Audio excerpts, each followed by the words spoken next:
Hello there, folks. Cranky Cuber here with the next installment on the Moritz Klein Eric Ascents DIY Analog Modular Synth. Today, I'm going to walk you through the envelope generator. The kit actually contains two identical envelope generator modules, which is nice because we get a little flexibility about how we can patch things. So what is an envelope generator? Well, it's a module that lets us shape a voltage signal, and we can use that signal to modulate another input. At its core, an envelope is just a single waveform that rises to some maximum voltage level and then falls back to the minimum voltage level, and it does this whenever it's triggered. On the animation, you can see the green signal is the gate and the red signal is the envelope output level, and as you can see, it rises up to the maximum, then falls a bit and stays steady, and then falls again back to the minimum. This is what's called an attack, decay, sustain, release, or ADSR envelope. There are a bunch of different types of envelopes, and I'll go more into those in a future video. With this envelope, we have the decay and release time is on a single knob. So when you set the delay time, you're also setting the release time. So it's not quite as flexible as an ADSR envelope, but we do have a separate attack and decay, and we can set the sustain level. So let's get our module built, then we can look at its output on the oscilloscope and I'll show you what it does, and then we'll make some noise.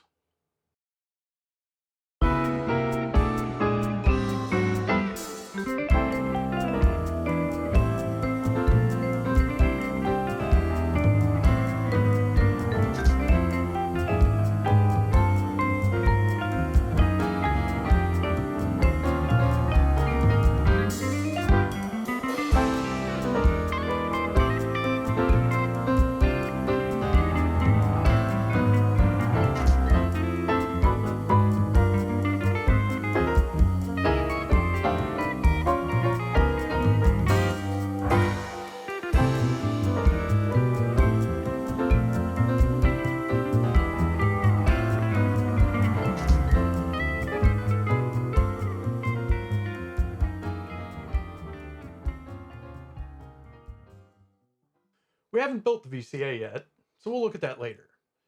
We do, however, have a voltage controlled filter, and if we feed an envelope generator into one of its CV inputs, we can use the envelope to control opening and closing the filter. Okay, so let's take a look at what this thing outputs on the scope. I'm going to use this Arturia key step. It's a MIDI controller, but it also has a CV out to control the pitch, and it has a gate out to trigger the envelope. So the way I've got this patched up right now is I've got the CV for the oscillator, I've got the square wave going into the VCF, I have the output of the envelope going into the CV on the left side of the VCF, and then I've got the output of the VCF patched to the input on the mixer, and eventually we'll hook this up and do some noise. Okay, so I have the gate signal hooked up on channel 1 here, and I have the envelope output here on channel 2, so we can see them working together. So I've got a faster attack, a slow decay, and I've got sustain set at about half. So we should see a signal. There we go. All right.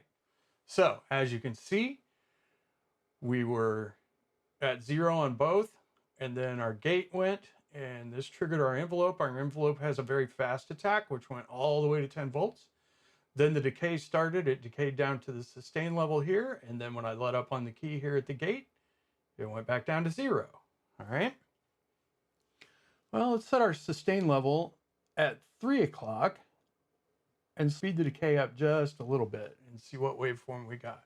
All right, let me trigger the scope again, and we'll do that.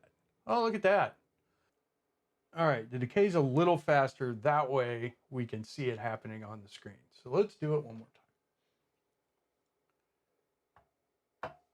Yeah, there we go. There's our characteristic curve.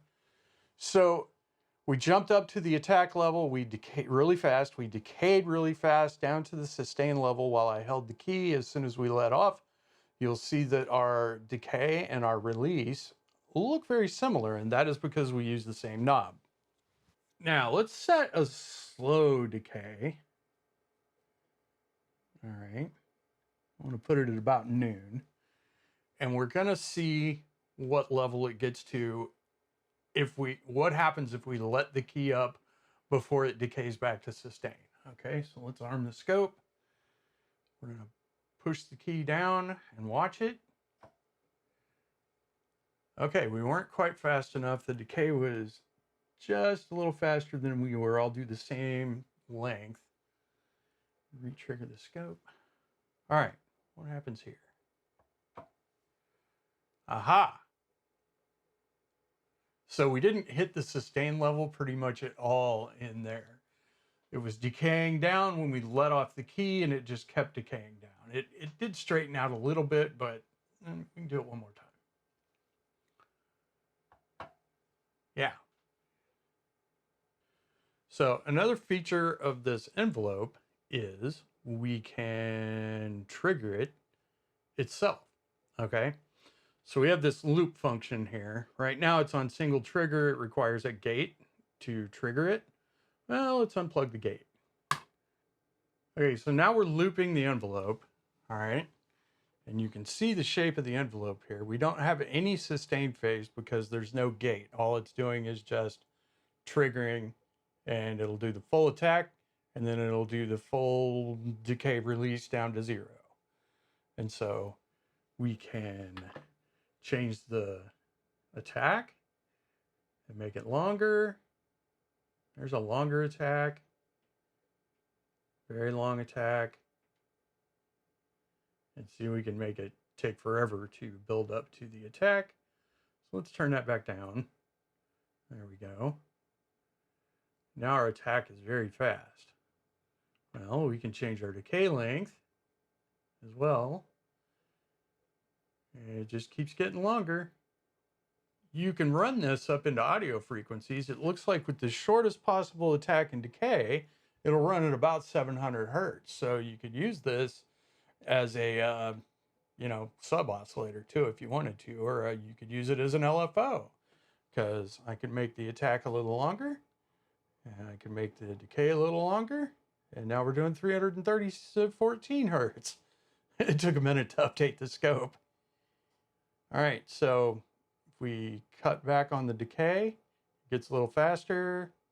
Now there's 529. So these are very touchy, and you're not going to get a lot of precision out of them, but you can loop this envelope and make your curve look however you want it to within kind of reason.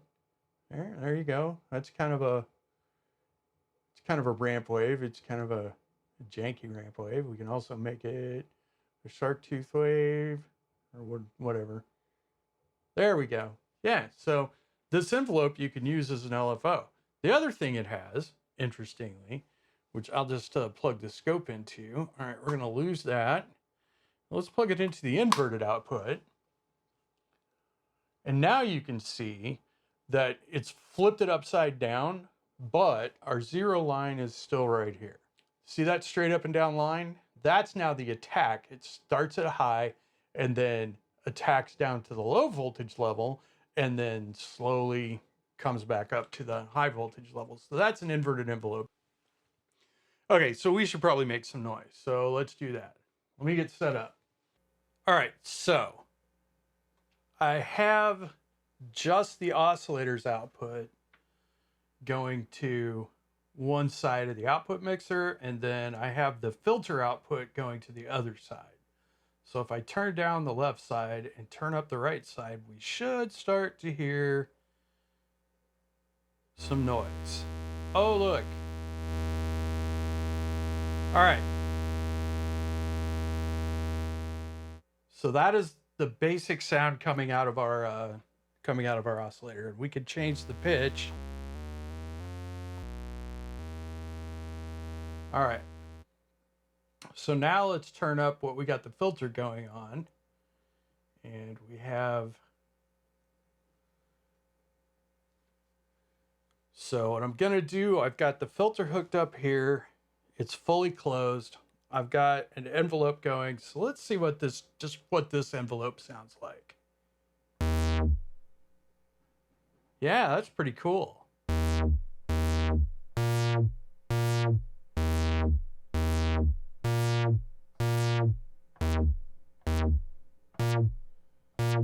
So that's pretty cool. That's a pretty fast attack. Let's slow the attack down just a little bit. It's a little finicky with its attack. So it's not as sharp. It's not as plucky, right? What if we turn the decay all the way down? Yeah. Whereas before we would have...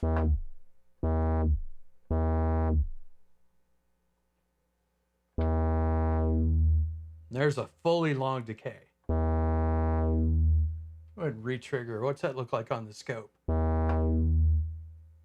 Yeah, it's long. If we do this, we could see more of it. Well, we'll have to re-trigger it. But let's do that.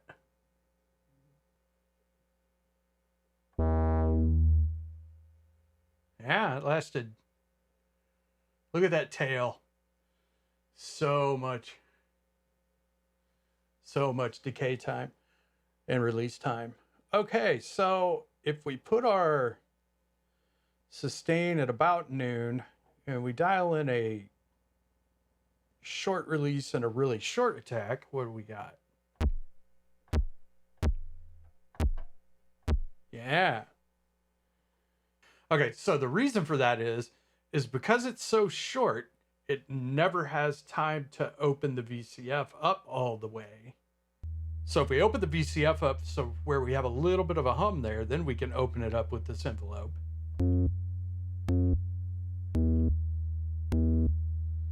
See how quick that is? And if we loop that, it's just really fast. Okay? So I'm going to close the filter back up, and I'm going to turn the resonance up just a little bit. And I'm going to keep the attack short and the decay a little bit longer. And what's this sound like? And what's it look like? Oh, look at that.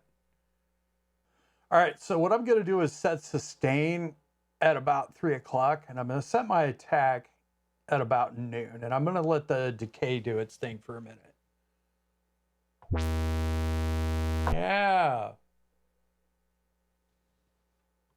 So that shows us what we could do there. Now let's add decay so it'll fall off a little better. What happens if we set the... All right, I like that. Okay, let's watch this curve.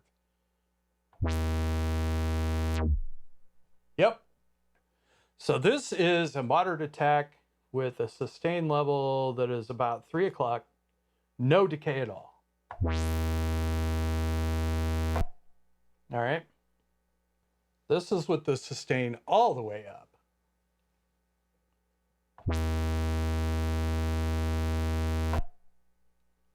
It looks like with a slow attack, it never really gets that chance to get above the sustain. I'm going to turn the attack up a little bit more. See what happens here. All right, that's a fast decay.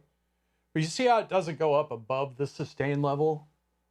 Well, it can't because we have the sustain level at high. So I'm going to turn the sustain level down and try this one more time.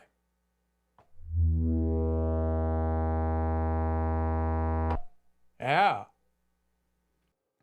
All right, so this is a super basic envelope generator, but the cool thing is it's loopable. It has that inverted out, so you can do weird stuff with that.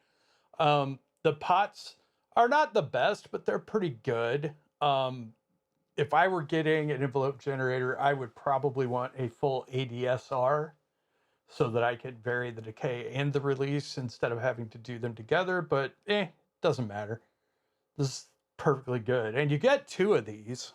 Got the other one. Oh, the other one's in my other case. So that's an envelope generator. It'll get more interesting when we have a voltage controlled amplifier to hook this envelope generator to, because the volume stuff makes more sense than opening and closing the filter. However, I asked my sister, what should I build first, the VCA or the VCF? And she said, ooh, VCF. So I built the VCF first. Next video, we'll have the VCA, and we'll show you what you can do with a VCF, a VCA, and 2 envelope generators, and maybe we might be able to make a little bit of music.